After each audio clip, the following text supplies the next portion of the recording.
I was at the Guardians game on Saturday. We beat the Tigers 3-1. Got this nice Gavin Williams bobblehead. But we lost Jose Ramirez.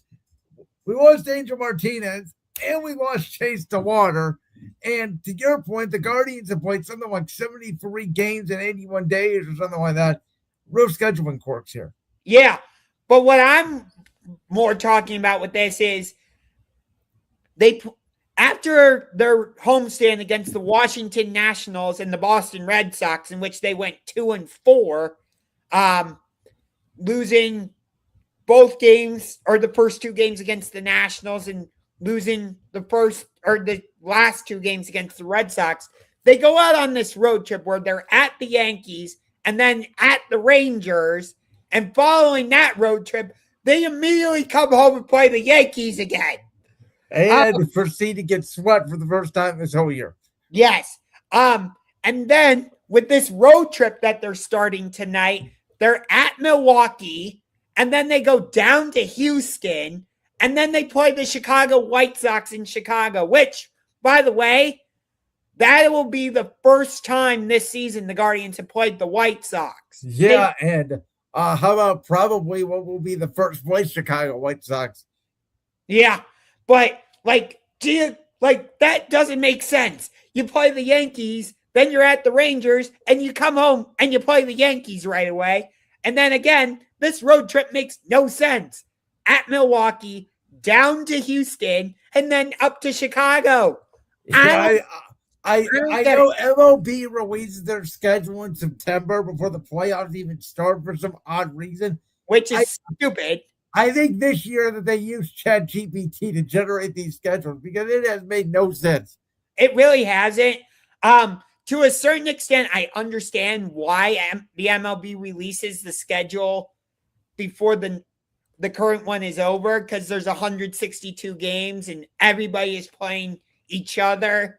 I understand it, but whoever wins the World Series this season, there's a chance they might not open the season at home. I know the Dodgers, they won the World Series last year, and they actually got to open the season at home. But a couple years ago they didn't. A couple years ago they opened in Japan. Exactly. Let's say the Dodgers won the World Series, but then to open the season, they had to play at the Kansas City Royals. Well, let's qualify here. If the Dodgers win the World Series, you're not going to see baseball in 2027. True, but you get what yes, I do. But because think about this, we were talking about who do we think the Knicks are going to open the season against. Because they won the finals, they're going to open the season at home so they can get their rings and the fans can celebrate when the banner gets unveiled. The Seahawks, they won the Super Bowl. They're opening the season at home for the same reason. Carolina, they won the Stanley Cup. Guess what? They get to open the season at home.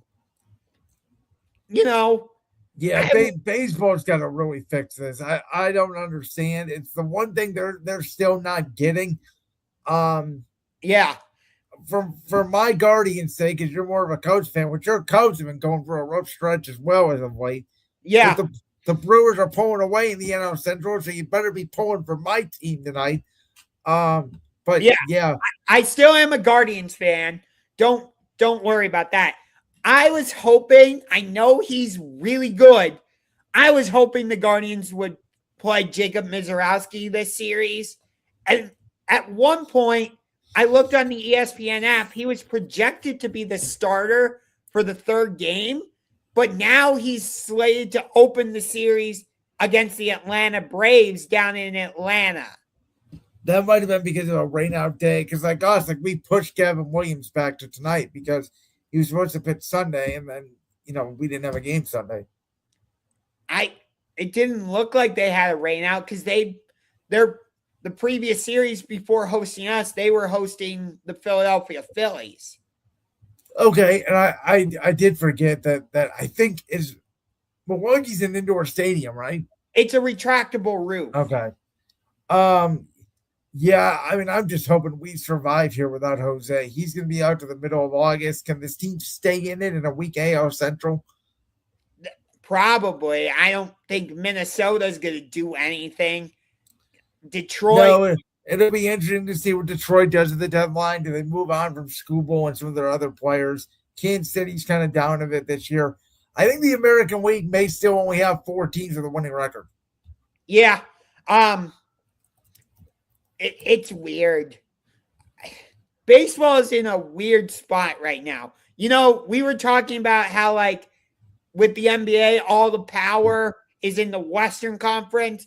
It feels the same way with Major League Baseball, where all the power seems to be with the National League. Because you got the Braves, the Dodgers, the Brewers. San Diego is still in the mix. The difference is in the NBA, actually, 2 out of the last 3 champions are from the East. Yes. To touch on that, since 2023, it's gone West, East, West, East. So if that pattern continues, then the 2027 NBA champion is going to be will reside in San Antonio, Texas. Okay. I was just going to say is going to be from the Western Conference. I know what you were going to say. I'm getting down the train early. All right. Listen, I think in baseball, Texas won in 2023. That was a real random. Oh, yeah, the Rangers in 2023. I forgot about Rangers Diamondbacks. We've come a long way. Yes. We have had some random World Series over the past couple years. Nationals Astros back in 2019. How about Braves Astros with another one? Yep.